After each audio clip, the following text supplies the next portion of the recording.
my name's Georgia Wall. I translate from Italian to English. Today I'd like to share with you the story of a man made of water, written by Ivo Rosati and illustrated by Gabriel Pacheco. The Italian title of this book is L'uomo d'acqua e la sua fontana, and it was first published by Zut Libri in Italy in 2008.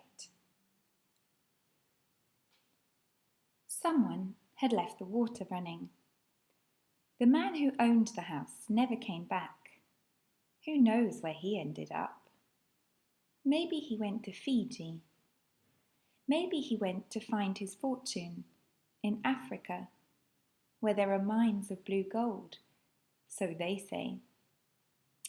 Eventually, all that water, rising, rippling, flowing over, made a man, a transparent man who was tall and blue, see-through. Yes, a man made of water. I'll say it again, in case you missed it. A man made of water who, with the last strip, which formed the tip of a curl in the middle of his forehead, suddenly sat up, jumped out of the sink and said, "What on earth is all this?" He went downstairs and walked out the door to make his way back to the sea or a lake or a canal at the very least. Those who saw him thought him a puddle, a fountain or a reflection, a figment of the imagination. "Excuse me, sir, where are you going?" "Just out for a walk," he replied. "But you can't go round making everything wet. It's against the law." "Who says so? I can't help it. I'm made of water." "Call the police," the townsfolk shouted. "There's a man made of water who's going round splashing everything." The doorman chased after him because he'd flooded the hallway. A man with a tall hat brandished his umbrella. "He tried to drown me with his sneeze, that fella." A wave 6 meters high, I'd say, like the ones you see in the USA. "Cover yourself," people told him. "Put on some clothes. Try freezing yourself. With any luck, you'll become more normal." Word spread. Beware the man made of water.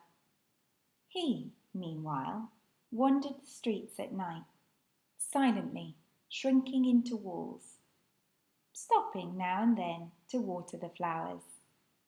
He washed the windows of dirty cars, and drivers thanked him with a nod.